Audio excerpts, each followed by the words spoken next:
Bonsoir à toutes et à tous, bienvenue sur la chaîne.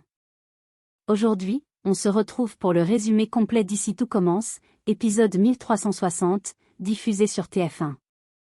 Un épisode lourd. Un épisode de bascule. Un de ces épisodes où plus rien ne peut être rattrapé, où chaque décision, chaque silence, chaque mensonge laisse une trace. Dès les premières scènes, l'ambiance est étouffante. Les regards sont fuyants. Les mots pèsent plus qu'ils ne devraient. Et derrière l'agitation apparente de l'Institut, une vérité menace de remonter à la surface. Dans cet épisode, les sentiments que l'on a trop longtemps ignorés refont surface, sans prévenir. Ce qui n'était qu'un soutien devient une révélation. Ce qui ressemblait à de la protection se transforme en faute. Et ce qui devait rester caché finit par exploser. Billy est au cœur de la tempête. Accablée par les soupçons, fragilisée par la peur, elle se retrouve prise entre colère, culpabilité et instinct de survie. À ses côtés, Ferdinand est dos au mur.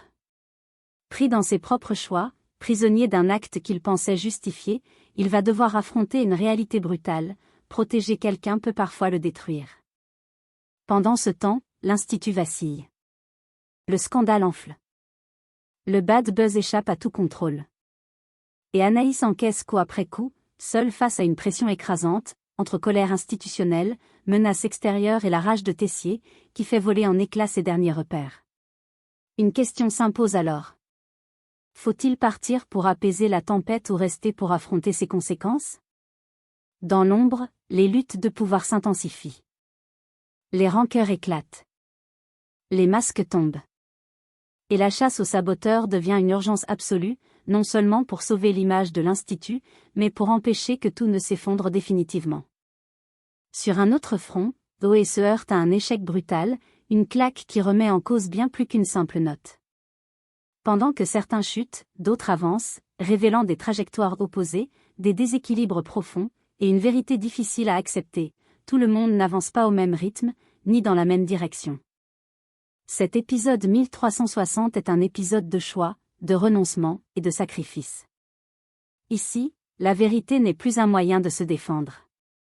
Elle devient un acte. Un risque. Une prise de responsabilité. Installez-vous confortablement, car on revient maintenant en détail, scène par scène, sur l'un des épisodes les plus tendus et les plus émotionnels d'Ici tout commence. Le nouvel épisode s'ouvre sur une scène de vérité. Léonard retrouve Billy et ne passe pas par 4 chemins. Il lui révèle ce qu'elle ne voyait pas ou ne voulait pas voir, les sentiments de Ferdinand. La révélation est directe, sans mise en scène. Elle tombe comme une évidence tardive. Billy est prise de court. Ce qu'elle ressentait confusément prend soudain un autre sens. Le soutien, la présence constante, la protection sans condition, rien n'était anodin. Dans le même temps, Léonard confronte Ferdinand. Celui-ci affirme qu'il n'a laissé aucune preuve de ce qu'il a fait. Pour lui, le sabotage est invisible, indétectable. Mais Léonard le ramène brutalement à la réalité, Andrea est persuadée que c'est Billy. Et elle ne lâche pas le morceau. Les soupçons persistent, s'enracinent, et menacent de tout emporter. Ferdinand finit par lâcher ce qu'il retenait depuis le début. Il avoue à Léonard, sans détour. « Je ne supporte pas de voir Billy souffrir ainsi. » Cette phrase résume tout. Elle explique ses choix, ses mensonges, son acte irréparable. Ce n'était ni un coup d'éclat ni une provocation. C'était une réaction viscérale, presque désespérée, face à une souffrance qu'il ne supportait plus de regarder sans agir. Pendant que ces vérités éclatent, ailleurs, la pression monte d'un tout autre côté. Zoé est en stress total pour l'évaluation de Leroy. Le compte à rebours est lancé. Solal est aux petits soins, attentif, présent, essayant de la rassurer comme il peut. Mais Lionel, lui, ne fait rien. Son absence de réaction agace, pèse, renforce le sentiment d'abandon. Comme si cela ne suffisait pas, tout s'accumule contre Zoé. Elle a pris la mauvaise chemise. Elle a oublié sa fiche technique. Les détails qui font la différence lui échappent les uns après les autres. Le stress la submerge, et l'impression de courir après quelque chose qu'elle ne rattrapera pas s'installe. L'épisode démarre ainsi, sur 2 fronts parallèles. Des sentiments révélés trop tard? Et une épreuve qui commence déjà sous le signe du déséquilibre. Dans Ici tout commence, rien n'est jamais simple. Et ce début d'épisode annonce une chose, les conséquences ne font que commencer. La question de la démission ne fait pas l'unanimité. Clotilde est claire avec Anaïs. Pour elle, partir en pleine tempête n'est jamais une bonne solution. Elle ne croit pas que la démission d'Anaïs apaiserait réellement la situation. Au contraire. Quitter le navire maintenant reviendrait à laisser le chaos s'installer durablement, sans pilote. Clotilde estime qu'Anaïs doit tenir, affronter la crise jusqu'au bout, même si cela lui coûte. Malgré tout, Anaïs va au bout de sa démarche.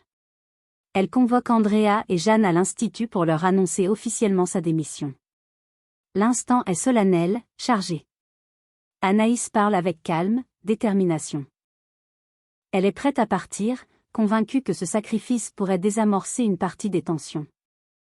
Mais Jeanne la coupe net. Elle refuse la démission. Jeanne regarde Anaïs droit dans les yeux et lui dit une phrase qui marque profondément. Tu forces mon admiration et je refuse de prendre ta place. Ce n'est pas une formule. C'est une reconnaissance franche.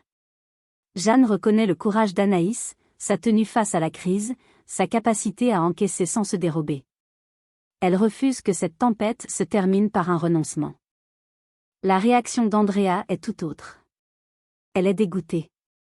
Déçue, frustrée, presque écœurée par cette décision.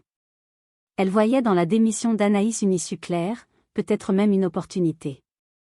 L'avoir rejetée la laisse amère. Jeanne reprend alors la main sur l'essentiel. Pour elle, la priorité absolue est désormais de trouver le saboteur. C'est la seule manière crédible de montrer à Storek que l'affaire est prise au sérieux. Tant que la responsabilité n'est pas clairement établie, l'Institut restera sous la menace. Identifier le coupable devient une nécessité stratégique autant qu'une exigence morale. Anaïs comprend. Elle reste en place. La démission est refusée. La tempête continue. Dans Ici tout commence, une chose est désormais claire, le temps des fuites est terminé. La vérité devra sortir. Et quand elle éclatera, elle emportera tout sur son passage. La tentative de retour à la normale passe aussi par des détails inattendus. Stanislas arrive avec une feuille interminable, il a rédigé 85 règles de bonne manière. Pour lui, ce n'est pas excessif, c'est nécessaire. Il lance aussitôt un cours pratique avec Colline et Matteo. Et très vite, c'est la galère. L'exercice est simple sur le papier, mais redoutable en pratique, déguster des langoustines sans utiliser les doigts. Les gestes sont maladroits, l'impatience visible, et Stanislas ne lâche rien. Il insiste, corrige, reprend. Pour lui, ce cours n'a rien d'anecdotique, savoir-vivre et excellence vont de pair. Pendant ce temps, ailleurs, la tension atteint un niveau bien plus explosif.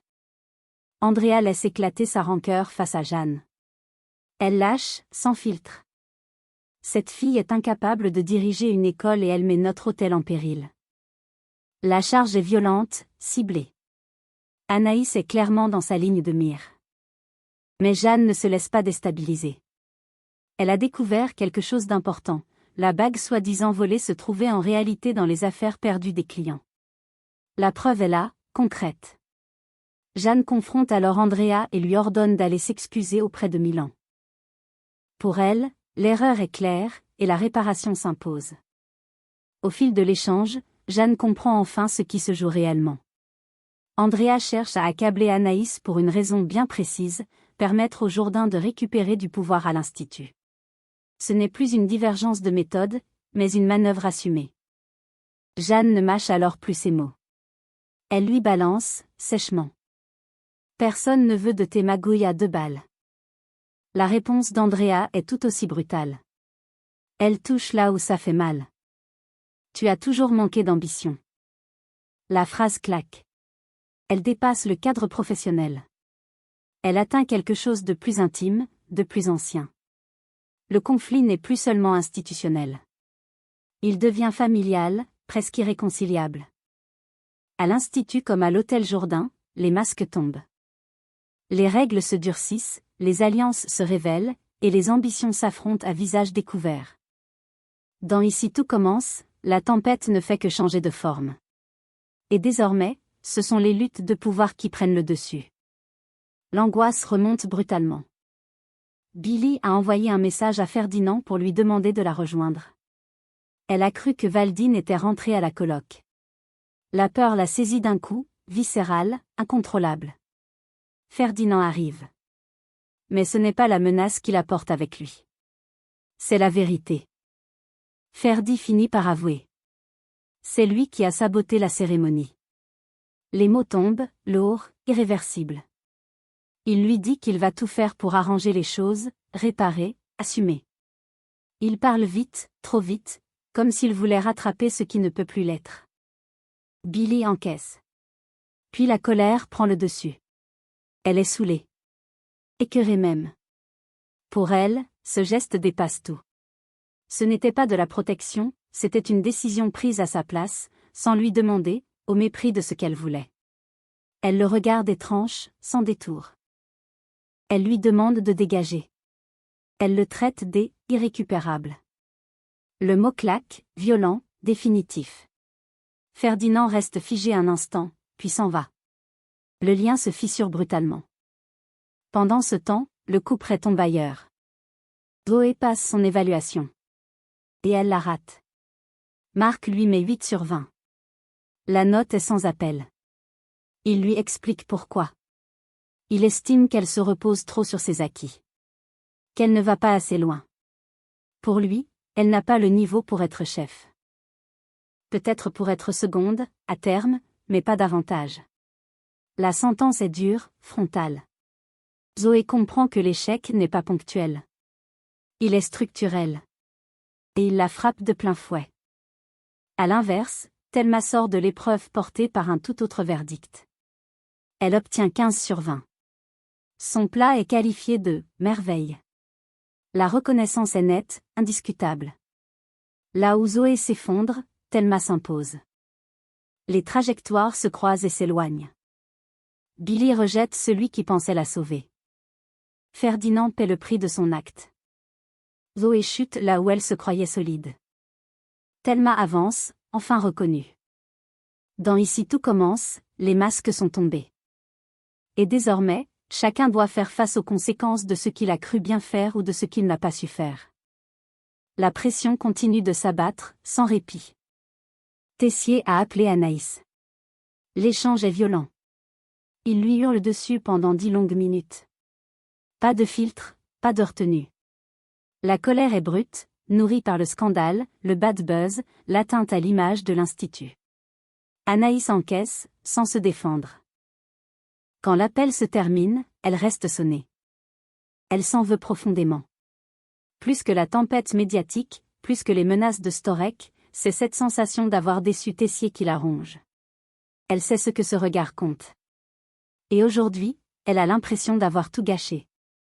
Elle est saoulée, épuisée, à bout. Malgré tous ses efforts, elle n'arrive pas à calmer le bad buzz. Les rumeurs circulent plus vite que les faits, et chaque tentative de reprise en main semble vouée à l'échec. Mais elle n'est pas totalement seule. Milan, lui, ne lâche rien. Il est déterminé à aider Anaïs. Pour lui, il n'y a plus de doute, tant que l'identité du saboteur ne sera pas clairement établie, Anaïs restera la cible. Il veut agir, chercher, recouper, comprendre. Pas pour sauver une image, mais pour rétablir la vérité. La tempête continue de faire rage. Anaïs vacille, mais tient encore.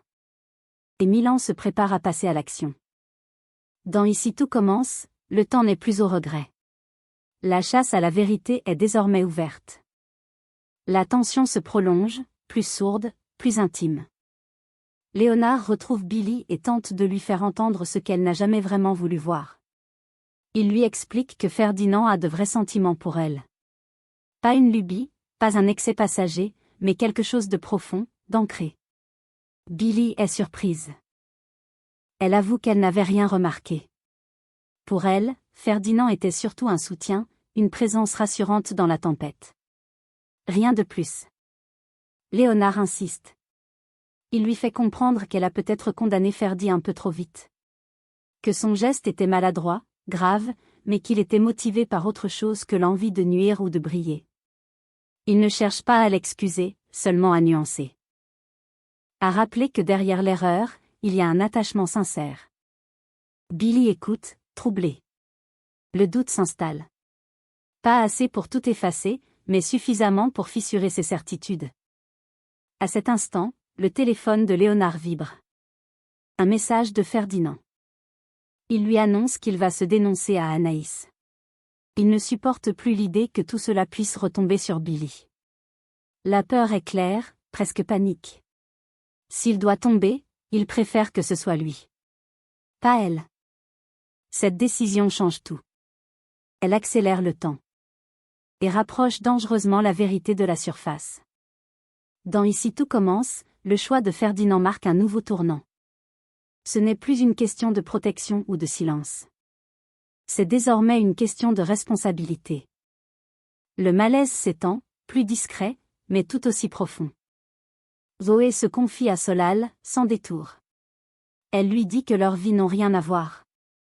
Les mots sont durs, mais ils traduisent surtout un sentiment d'écart irréductible. Solal tente de la réconforter, de relativiser, de lui rappeler qu'elle a du talent et qu'elle traverse juste une mauvaise passe. Il est présent, attentionné, sincère. Mais rien n'y fait. Zoé ne parvient pas à se laisser atteindre. Tout ce qui se passe autour d'elle l'écrase. Les notes, les comparaisons, la pression, le chaos ambiant en cuisine, elle n'arrive plus à trouver sa place. Chaque geste lui semble de trop, chaque décision hésitante. Elle a l'impression d'être à côté, de ne plus appartenir à cet univers qui était pourtant le sien. Solal comprend qu'il ne peut pas forcer l'apaisement. Zoé est ailleurs, enfermée dans un doute plus large que cette seule évaluation ratée. Ce n'est pas une question de réconfort immédiat. C'est une question d'identité. À l'Institut, pendant que certains luttent pour sauver une réputation ou révéler une vérité, d'autres vacillent en silence, cherchant simplement à savoir où ils se situent encore. Dans Ici tout commence, la tempête n'épargne personne. Et pour Zoé, le combat devient intérieur. La vérité s'apprête à éclater, mais pas comme prévu. Ferdinand arrive dans le bureau d'Anaïs et de Jeanne. Il est déterminé à se dénoncer. Le visage fermé, le regard tendu, il s'apprête à prendre la parole, prêt à assumer enfin ce qu'il a fait pour que tout s'arrête là, pour que Billy ne soit plus jamais menacé par les soupçons. Mais il est trop tard. Billy l'a devancé. Face à Anaïs et Jeanne, Billy affirme que c'est elle qui a saboté la soirée Excellence Palace. Elle parle sans détour, sans trembler. Elle dit qu'elle a agi pour se venger de Valdine. Qu'elle n'a pas supporté de le voir célébré, encensé, présenté comme une victime après tout ce qu'il lui a fait subir. Elle revendique l'acte, l'intention, la responsabilité. Dans la pièce, le silence est brutal. Ferdinand est sous le choc. Il reste sans voix. Il comprend immédiatement ce que Billy est en train de faire. Elle prend tout sur elle. Elle l'écrase sous son propre courage ou sa propre colère, pour le protéger, comme lui voulait la protéger auparavant. Les regards se croisent. Anaïs encaisse la déclaration, consciente que ce moment marque un point de non-retour. Jeanne mesure déjà la gravité des conséquences. Et Ferdinand, lui, reste figé. Ce n'est plus seulement une affaire de sabotage. C'est un sacrifice. Dans Ici tout commence, cette scène bouleverse tous les équilibres. La vérité n'est plus une arme pour se défendre. Elle devient un choix. Et voilà comment se referme cet épisode 1360 d'Ici tout commence. Un épisode qui ne cherche pas à rassurer. Un épisode qui ne répare rien. Un épisode qui laisse les personnages face aux conséquences de leur choix, sans filet. Rien n'est véritablement résolu. La vérité a été dite, mais à quel prix? Ce qui devait soulager finit par alourdir. Ce qui devait protéger finit par exposer encore davantage. Billy, en prenant tout sur elle, ne met pas fin à la tempête. Elle en change seulement la nature. Son geste n'est ni héroïque ni lâche, il est désespéré, lucide, profondément humain. Et désormais, elle devra en porter le poids, seule. Ferdinand, lui, reste figé face à ce sacrifice qu'il n'a pas choisi. Là où il voulait assumer, il se retrouve effacé. Et cette vérité, qu'il était prêt à affronter, lui échappe brutalement. Pendant ce temps, Anaïs tient encore debout, mais à quel coût? La pression institutionnelle, la colère de Tessier, le scandale qui ne retombe pas. Rester en place n'est plus un choix confortable, c'est un acte de résistance. Et la chasse aux saboteurs, loin d'être terminée, ne fait que commencer. Sur un autre plan, Ohé vacille. Son échec ne se résume pas à une note. Il ouvre une faille plus profonde, une remise en question intime, silencieuse, qui pourrait la transformer durablement. Dans cet épisode, Ici tout commence nous rappelle une chose essentielle. Il n'y a pas de bonne décision, seulement des choix et des conséquences. Et parfois, la vérité ne sauve personne. Elle révèle simplement ce qui était déjà brisé. Si cet épisode vous a marqué, n'hésitez pas à liker la vidéo, à vous abonner à la chaîne, et à partager votre ressenti en commentaire. On se retrouve très vite pour la suite, car une chose est sûre. À l'Institut, rien n'est terminé.